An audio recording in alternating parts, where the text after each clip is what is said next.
nombre décimal. Qu'est-ce que veut dire le mot encadrer? Encadrer un nombre signifie trouver le nombre qui vient avant et celui qui vient après. Par exemple, quel est le nombre qui vient avant 8? Quel est le nombre qui vient après 8? Le nombre avant 8, c'est 7. Le nombre après 8, c'est 9. Donc 7 est plus petit que 8, qui est plus petit que 9. Maintenant, voyons cela sur des nombres décimaux. Donc, premier type d'exercice, encadrer ce nombre décimal entre deux entiers consécutifs. Donc, il faut encadrer 30,76 entre deux entiers. Dans 30,76, la partie entière, c'est 30. Donc, le nombre entier qui vient juste avant, c'est 30.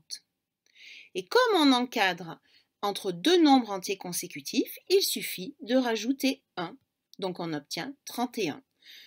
Et on dit 30 est plus petit que 30,76, qui est plus petit que 31. Encadrer ce nombre décimal entre deux décimaux consécutifs. Et là, on va demander de l'encadrer au dixième près. Pour l'encadrer au dixième près, il faut repérer dans ce nombre 30,76 les dixièmes. Ici, c'est 7. Pour trouver le nombre décimal au dixième près qui vient juste avant, eh ben, je dois regarder jusqu'au dixième. Donc, le nombre décimal au dixième près qui vient juste avant, c'est 30,7.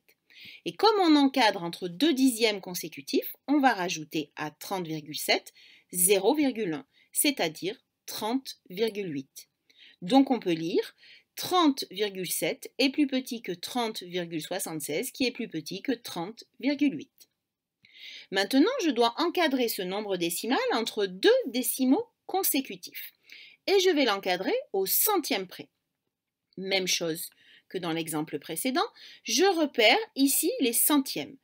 6 est le nombre de centièmes de mon nombre décimal.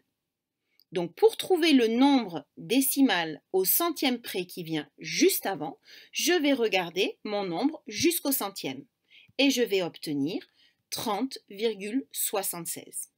Comme on encadre entre deux centièmes consécutifs, je vais rajouter à 30,76 0,01 et je vais obtenir 30,77.